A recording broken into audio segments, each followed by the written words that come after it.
What? What are you doing? I'm dancing. No. This is a cooking show, and that is not the meringue.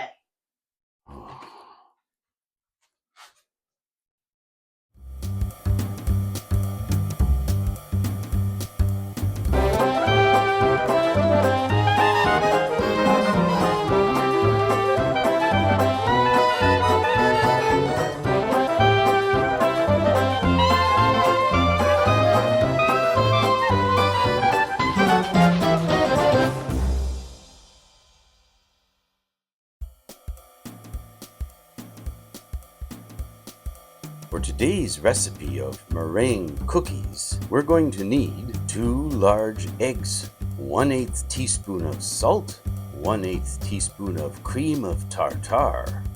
What the heck is that? 1 teaspoon vanilla extract, 3/4 cup of white sugar. Hello and welcome to Fancookingtastic. We're back again, finally, after a little bit of a hiatus over Christmas and New Year's. We've just crossed both of those and we're into 2026.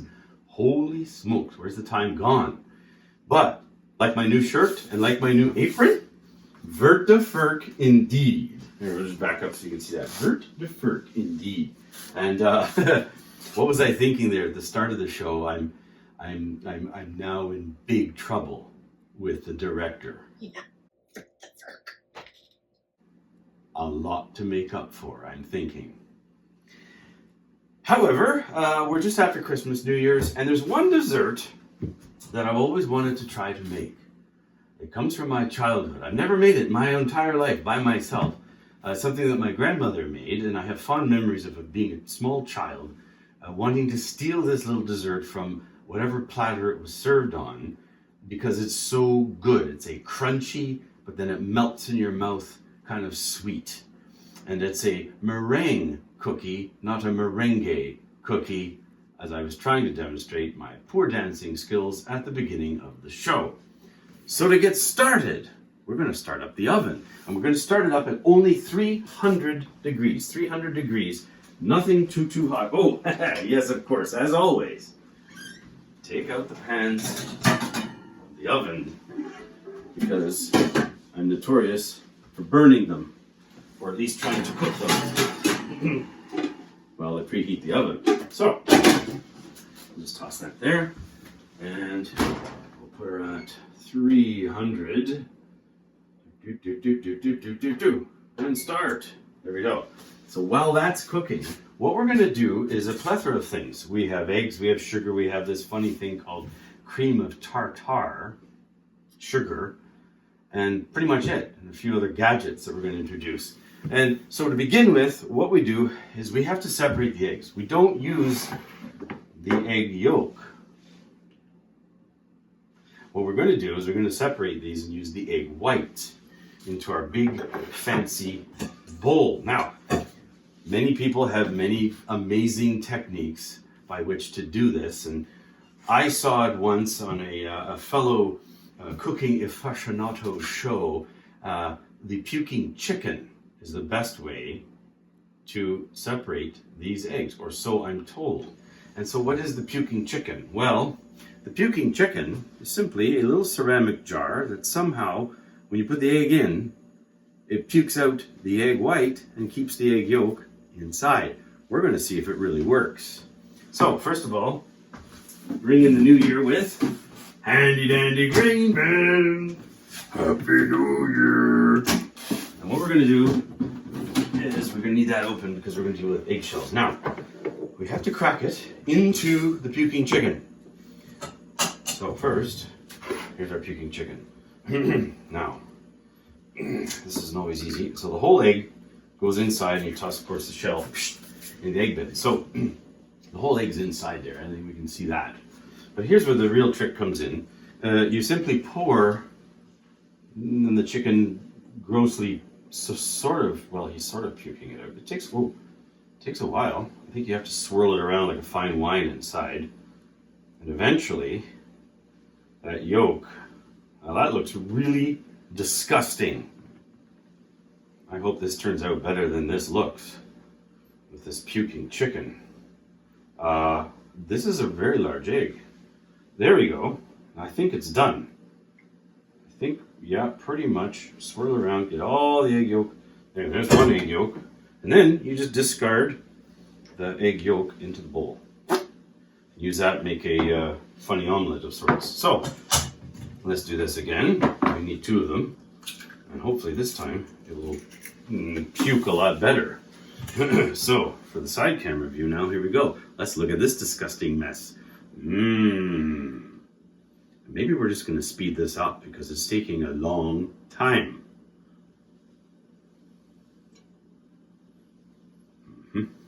Well, no, there's still some in there. Now this recipe only calls for 2 egg whites.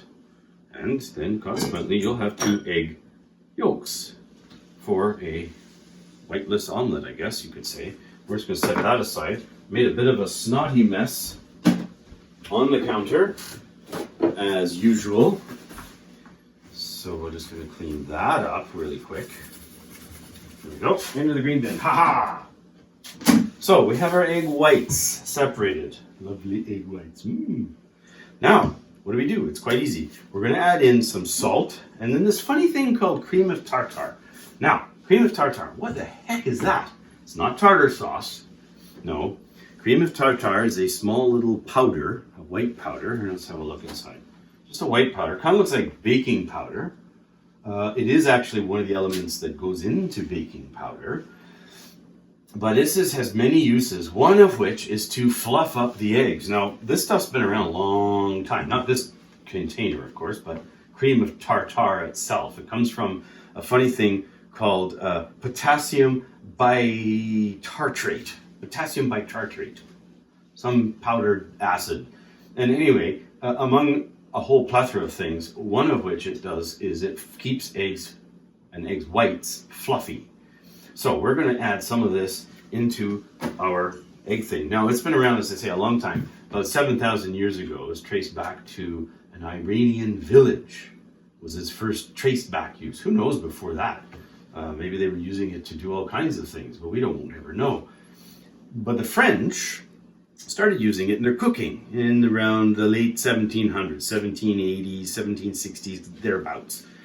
And ever since, we've incorporated it into our cooking. So look it up, Wiki or Google or whatever your favorite search engine is, for cream of tartar. And that's cream, like cream, real cream of tartar. Magic stuff. You don't need a lot either, apparently, for this recipe.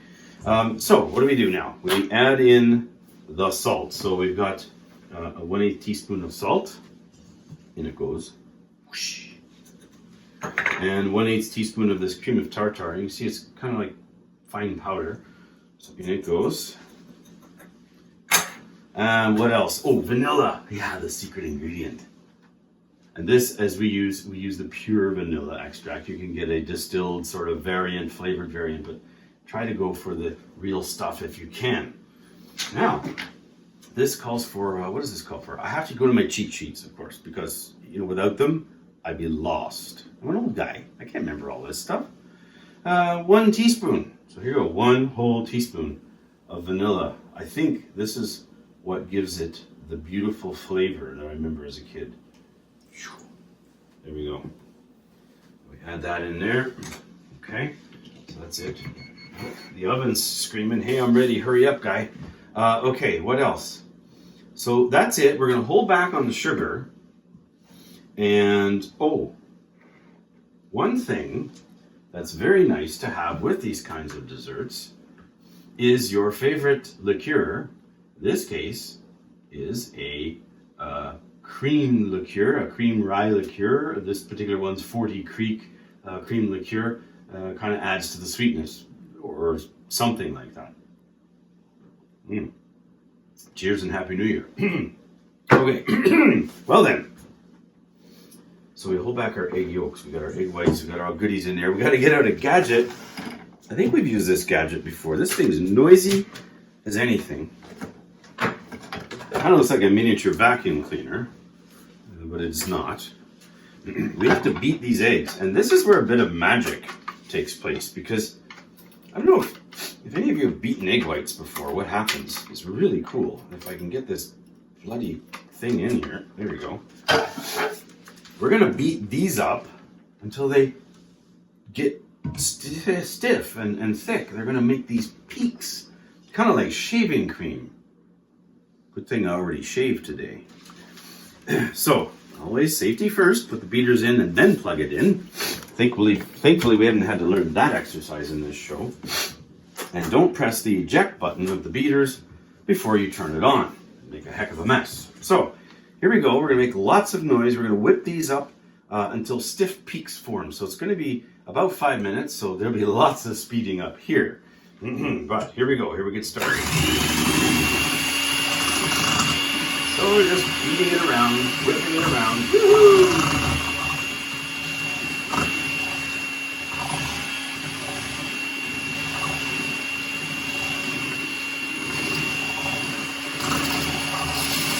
What we need to do here, I'll turn this off so you can hear me. What we need to do here while we're beating this is gradually add the sugar. Gradually. Don't dump it all in at once. So this could be interesting because I'm not holding the bowl. A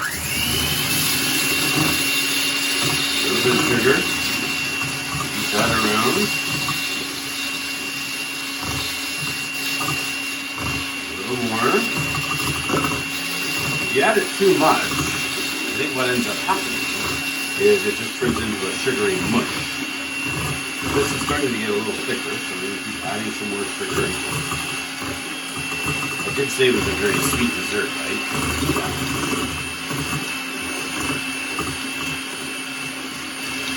Keep adding the sugar. That's a lot of sugar, but it's kind of nice. I'm going to hold the bowl together. Stir this around. It's a hell of a racket.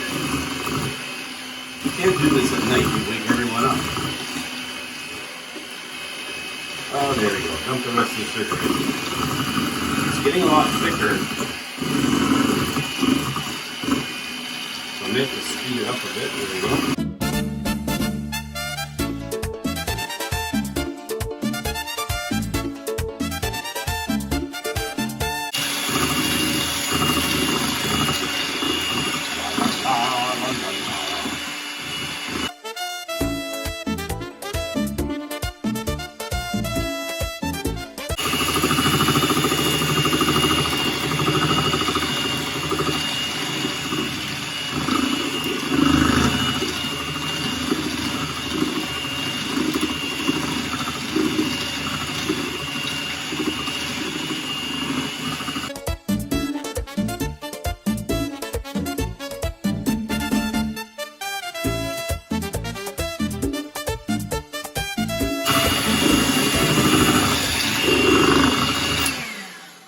Okay, that's got to be good enough because any thicker I'm going to be able to build a house.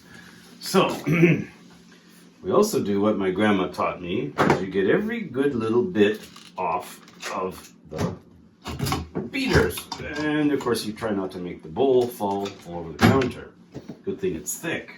So, what we do is we use our little spatch here to get all this yummy egg white goodness off of here. As best as we can, of course. You know, you could probably use this to fill a wall. It's pretty thick. Stiff peaks indeed. Let's have a look. Let's try, once I get this all cleaned off. Of course, what I used to do too is, oh yeah, that's sweet. Okay, that's tasty. Let's try and get this one off. Then I want to show you these peaks that they're talking about. No, we're not doing a painting. We're not making mountains. But what we're doing is through the magic of this beating and probably the magic of speeding up, we are making these very thick, sweet paste almost. Oh, sorry. Got to clean this one off proper, didn't I?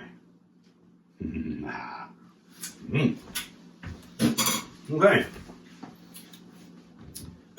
There's enough sugar in there to I don't know what. Okay, so this is thick, as you can see here. It's turned into a nice thick blob. It barely even comes off the stump, so off the spatch. So we're gonna scrape this all in the middle. And then we have a spoon here, which we're gonna use as our secondary tool. You always have to have like 2, 3, 4, 6, 17 dozen tools to use in succession when you're doing these kinds of desserts, because you want to get all this goodness off. You don't want to waste this, because the reason is this calls for teaspoon blobs to go onto the cookie sheet. And we don't want to waste it, because you could almost get about 6 teaspoons stuck onto this spatula here. So we're working on this. Yeah, this could be a nice speed up too. We're gonna have lots of speed ups. You know, we should just call this "Hurry Up, Make the Dessert" episode. Here, do my service of cleaning the. It's kind of like an ice cream. It's kind of like icing. Oh, that's good. Now, cookie sheet.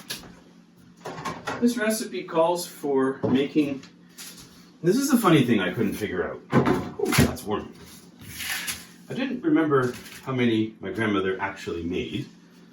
They just always seem to magically appear on dishes around Christmas time, after dinner and whatnot. But this recipe calls for 12 servings, but 24 little cookies. So lucky for you and I, you and me, however that's said, we're gonna get 2 each.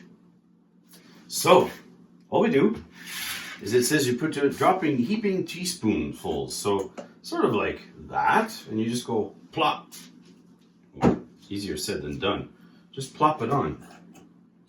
And theoretically, about an inch apart, we should be getting, okay, maybe not that much heaping. We should be getting about 12 of these things. They don't have to be exact. They're never the same size, and you can also experiment, which I encourage you to do highly on this show. Put chocolate chips in it. Put an almond in it if you want. A little bit of nut in the middle. Some people simply don't like it, and I'm probably going to hear people going bleh in the background when I say that. But anyway.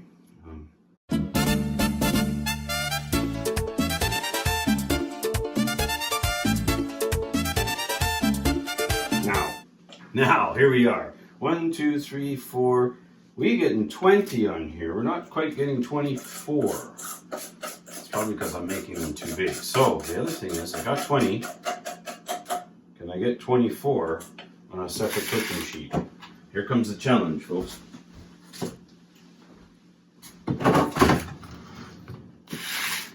Separate cooking sheet. Can I squeeze 4 more out of here? 1. 2. Ooh, we're skimping. We're gonna get 2. So I probably made them a little bigger, but that's okay. This is all about experimenting, right? Can we? Where's our little spatula? Maybe we're gonna get 23. So let's just see if we can get this off of here. Trust me, there will be some left, I promise. Okay. This is the grandma trick. Remember the grandma trick? Stake your spatula, clean out the bowl, and if you do a great job, you don't even have to do the dishes. Don't tell the company or the guests when they come over. And then here, one last one. 23. Okay, make them a little smaller, and you'll get your double dozen out of it. But here we go. We got 3. Can't fit them on that first cookie sheet. There we go. I'll stop eating it now before it's cooked. Time to wash. Okay, these are ready to go in the oven. The oven's totally ready. This is going to be a bit of a trick because I've got a whole plate here. I got 3 scragglers over here. They go in for about 25 minutes until they're lightly browned. So imagine, if you will, roasting a marshmallow over the fire. If you've done that, don't burn the crap out of it so it's black. As fun as it is to get those multi-layers of marshmallow off when you're roasting them, you don't want that here. These are supposed to get hard and crunchy and not burnt. Let's see what happens. So they're going to go into the oven, 25 minutes, and then we'll be back. So our oven at 300, we're going to go for 25 minutes. So here we go, the oven cam. Oh, we just better open the oven first. There we go, nice open oven. In goes our beautiful, here we go. They're all ready. They're not cooked, but they will be. I think what I'm going to do for safety's sake, I'm going to do one batch, and then I'm going to do the other batch. No, you know what? I'm going to live on the edge. I'm going to put these underneath, and we're going to pull them out sooner than the rest. So don't do what I do. Just make a whole 24 on a sheet. So in they go for a timer of 25 minutes, and we will see you back in about 25 minutes.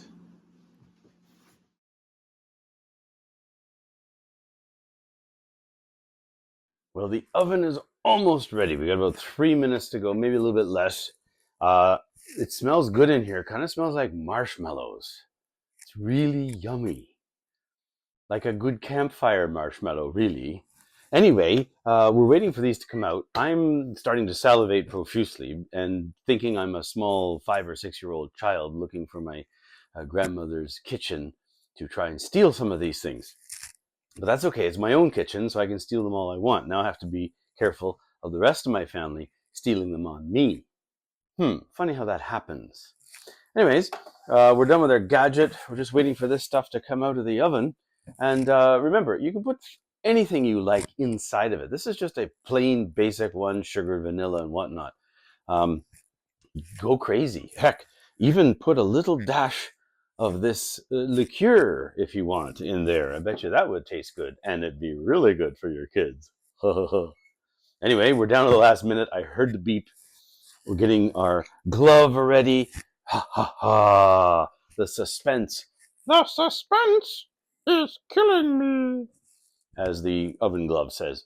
Anyway, I hope you're ready for this, and I hope it turns out really good, because I want you to let me know how it worked. Something I may have realized as I'm watching these things grow in the oven, I think my heaping teaspoonful was rather heaping. A little too much, making a big, big cookie. So we might have to throw this in for a few more minutes, which is perfect because I still have behind me these 3 rogue cookies, as you can see. Kind of looks, yeah, it does. It kind of looks like blobs of glue, but they cook up much nicer, let me tell you. So these are ready to go in. There's the oven. So let's see how these things turn out in the oven. Once we get the oven mitt in the right hand, turn this off. Timer's screaming at me. And let's have a quick peek, shall we? So let's have a gander in the oven. Oh, they're looking nice. But I don't think they're quite ready. Are they golden brown? Let's do a check. Are they golden brownish? Well, they're starting to crack. There's a little bit. You know what? Let's just do a push. I'm going to give them a couple more minutes with our handy oven cam. Ooh. So we'll do a couple more minutes. Back in they go. And we'll just do 2, because they're very, very close. And these things, if they cook too much, they'll expand and they'll just crack open. We kind of want them still all intact, because if my memory serves me correctly, when you go to eat them, they're going to be crunchy on the outside and a little chewy-ish on the inside, like a white caramel, something like that. We're going on quite ancient knowledge here, folks, so bear with me. And there was no archaeological documentation as to what it was really like when I was 4 years old or so. And of course, through the eyes of a child, and now it's completely different. Maybe this is going to taste like garbage. I have no idea. This is a full experiment. So we'll just wait the 2 minutes out. Cheers while I wait.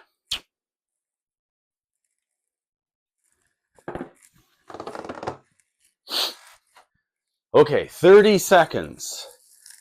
And while we're waiting, we'll discuss about another fun treat that I like. Inside this little jar are wine gums, an English treat of yummy proportions. Here's a green one, coated in sour sugar. That is disgusting. Worse than a sour cake. However, once you get past the sugar, you get into a pretty good yummy gummy. Yummy gummy. The oven's screaming at us now. Let's go see if this dessert's better than a sour wine gum. Woo-ha. Okay. Okay.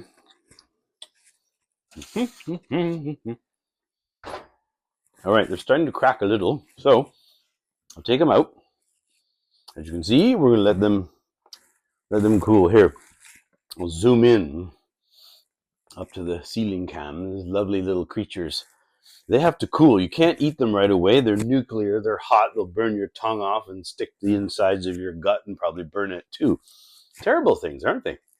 So let these things cool off while I get the other ones into the oven to cook. We'll set another 25. Actually, we're going to go 27, 28. Sure. Okay. It says to let them cool. So we'll do that. They're kind of big. Let's get a close-up of how large these things really are. They're bigger than I remember as a kid. In fact, you know what I probably did? I probably built them as big as I remember them as a child. And as when you're a child, things are much larger than they really are. However, you can see there's some cracks and some bumps. But once they cool, they're actually going to be quite hard, but totally edible. Not like rock candy hard, no. I had a thought. While we're waiting for that second batch, what if I tried to transfer this off the hot pan and onto the cooling rack just by grabbing the paper? There we go. That'll help it cool faster. So there we go, right? Moved it right to the cooling rack. Nice and easy to do. This could be our slate shot. Hello, cookies. Maybe we'll do one here too. Anyway, we'll let those cool down while we're done with our publicity shots. And just waiting on the other 3. This will help cool them down a lot. Actually, there we go.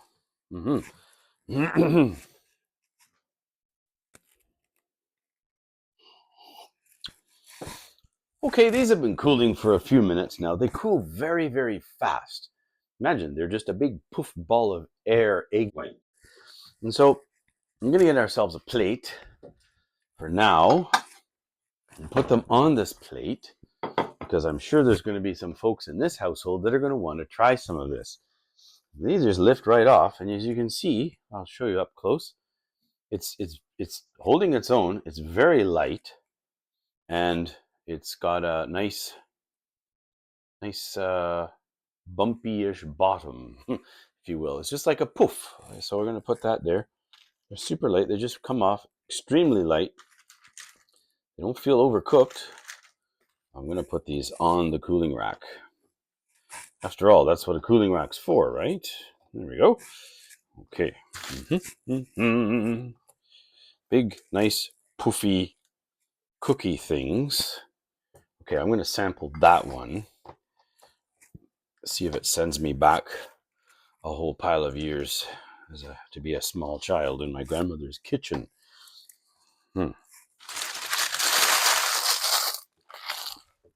Pick up the drops. Okay, let's see if this is cooled enough.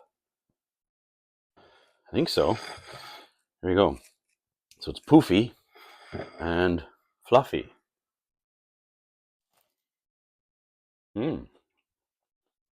It's still caramelly inside. It's inside. Like a marshmallow. Kind of Kind of reminds me, I think it needs a little bit more time. I might put them on the other cookie sheet to firm them up a bit more. If you like them chewy, you pull them out at 25 minutes. If you want them even puffier, cook them longer. They're still pretty good. Well, let me know how yours turns out. I'm chewing on the part in the middle. It's kind of like a little toffee. It's pretty darn good. I'm gonna put these back in. So go for about 30 minutes or so on your recipe. Let me know how things turn out. Drop me an email, and keep cooking, because even desserts like this are fan-cooking-tastic. I'm treading into Yvonne's baking territory. She might not be happy in that either. Anyhow, until next time, stay tuned. We've got one more episode of this season, or this series, depending on what part of the world you're in. Season, series. Do I do it? I don't want to do it. I don't want to say two numbers. I'm not going to. Anyway, enjoy and stay tuned. We got one more episode coming up. And stay fan-cooking-tastic. For more Fan-Cooking-tastic episodes, click these links that seem to be filling up my kitchen. And please like, comment, and subscribe.